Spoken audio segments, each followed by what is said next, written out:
لیکن اس کی اب جہاں تک وجوہات کا تعلق ہے، اس میں ابتدا میں تو میں آپ کو یہ بات کر دوں کہ اسلام دین فطرت ہے۔ اللہ کے رسول نے فرمایا کل مولود یولد علی فطرت الاسلام، ہر بچہ اسلام کی فطرت پر پیدا ہوتا ہے۔ ہمارے اللہ کی پکار، اللہ کی یاد ہماری فطرت میں شامل ہے۔ اور آپ دیکھ لیں جب بیماری سے آپ مایوس ہوتے ہیں پھر اللہ کو پکارتے ہیں، ہر مشکل وقت میں ہم اللہ کو پکارتے ہیں۔ پھر اللہ تعالیٰ نے یہ فرمایا کہ اگر تمہیں مجھ سے محبت ہے تو تم میرے رسول کے راستے پر چلو تو تم کامیاب ہو جاؤ گے۔ تو بات بڑی آسان ہے، سارا مسئلہ جو ہے وہ اتباع رسول میں ہے، رسول کی اطاعت میں ہے۔ اعوذ باللہ من الشیطان الرجیم، بسم اللہ الرحمن الرحیم، اللہم صلی علی سیدنا محمد معدن الجود والکرم وآلہ وسلم۔ سامعین و ناظرین اکرام، السلام علیکم ورحمۃ اللہ وبرکاتہ۔ آج کا ہمارا موضوع یہ ہے کہ ہم فطرت کے خلاف زندگی، کیا ہم فطرت کے خلاف زندگی گزار رہے ہیں؟ تو اس کا جواب تو ہاں میں ہے کہ ہم فطرت کے خلاف زندگی گزار رہے ہیں، لیکن اس کی اب جہاں تک وجوہات کا تعلق ہے کہ اس میں ابتدا میں تو میں آپ کو یہ بات کر دوں کہ اسلام دین فطرت ہے۔ اللہ کے رسول نے فرمایا کل مولود یولد علی فطرت الاسلام، ہر بچہ اسلام کی فطرت پر پیدا ہوتا ہے۔ ہمارے اللہ کی پکار، اللہ کی یاد ہماری فطرت میں شامل ہے۔ اور آپ دیکھ لیں جب بیماری سے آپ مایوس ہوتے ہیں پھر اللہ کو پکارتے ہیں، ہر مشکل وقت میں ہم اللہ کو پکارتے ہیں۔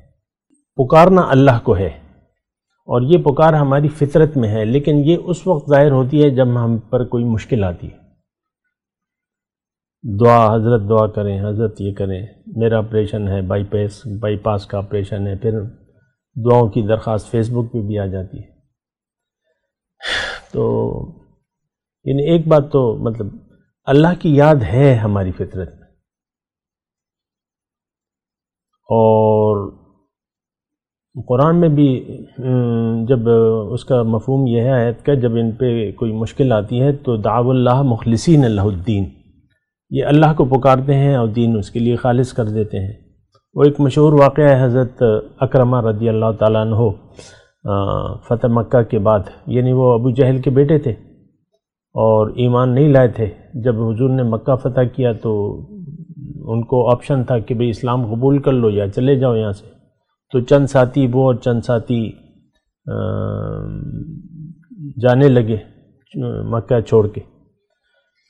تو راستے میں سمندر تھا، کشتی میں بیٹھے، دریا تھا یا جو بھی تھا، تو طوفان آ گیا راستے میں، تو سب اللہ کو پکارنے لگے، یا اللہ خیر، یا اللہ خیر، وہ مشرک جو تھے۔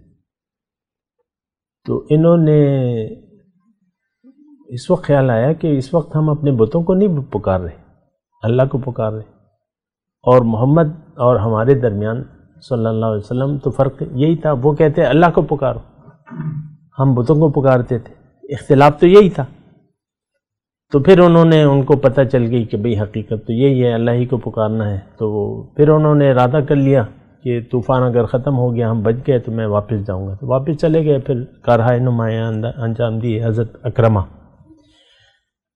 تو بہرحال اب دیکھیں اس میں یعنی سوال یہ ہے کہ انسان کیوں فطرت کے خلاف زندگی گزار رہے ہیں؟ دراصل یہ ایک امتحان ہے۔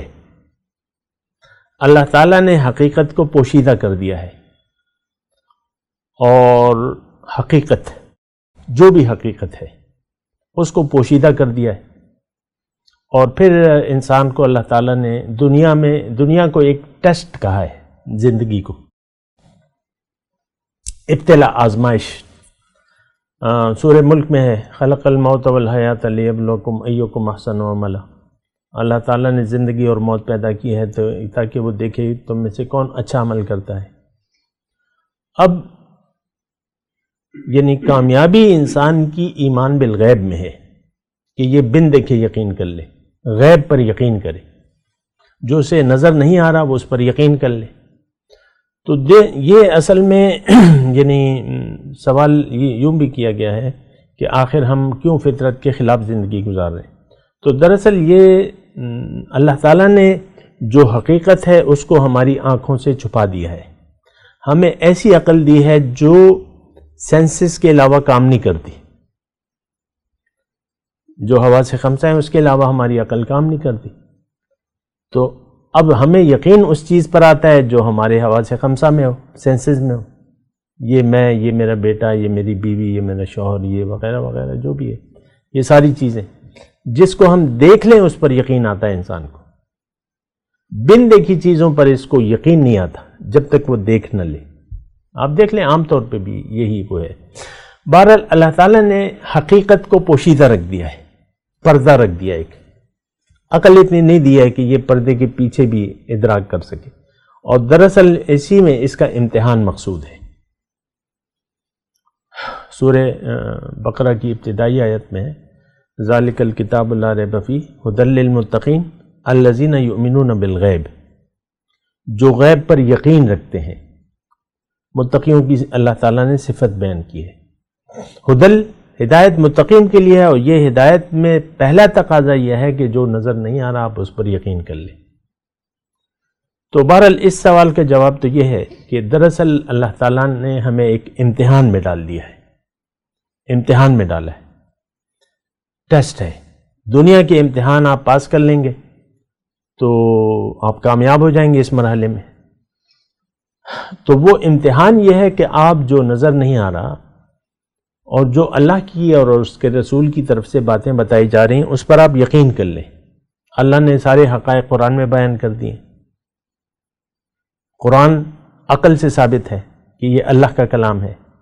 نبی کی ذات عقل سے ثابت ہے.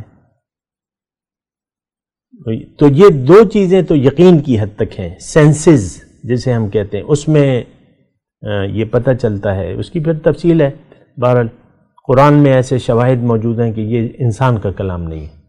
اس وقت کے مشرک نے بھی یہ اعتراف کیا تھا کہ ما ھذا کلام البشر، یہ بشر کا، انسان کا کلام نہیں ہے.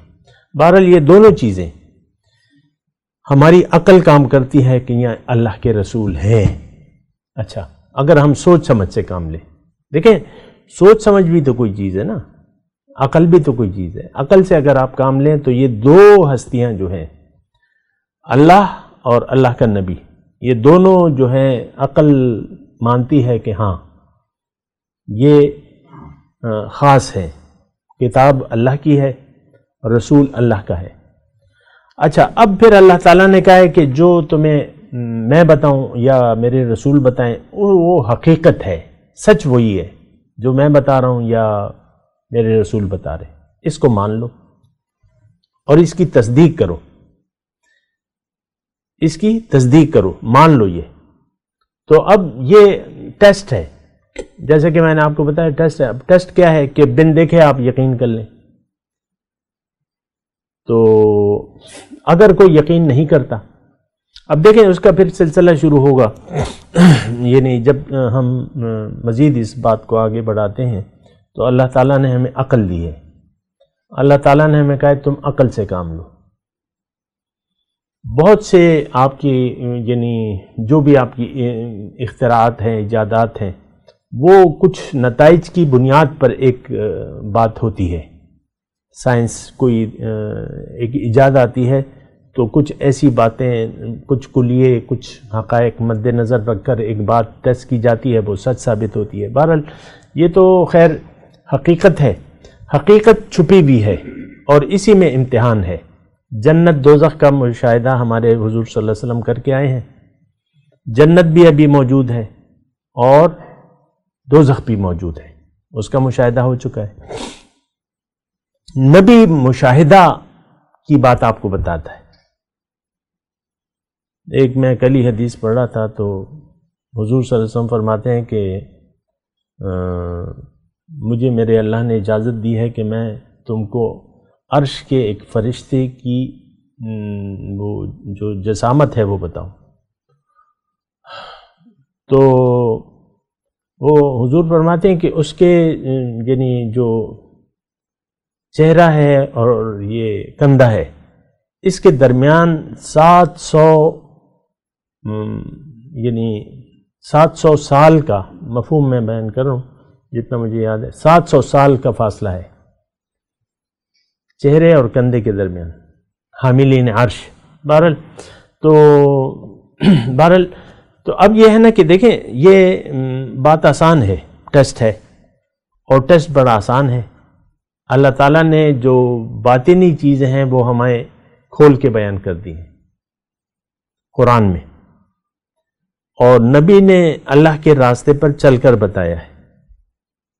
پھر اللہ تعالیٰ نے یہ فرمایا کہ اگر تمہیں مجھ سے محبت ہے تو تم میرے رسول کے راستے پر چلو تو تم کامیاب ہو جاؤ گے۔ تو بات بڑی آسان ہے، سارا مسئلہ جو ہے وہ اتباع رسول میں ہے، رسول کی اطاعت میں ہے۔ وآخر دعوانا الحمدللہ رب العالمین۔ مولاي صل وسلم دائما ابدا على حبيبك خير الخلق كل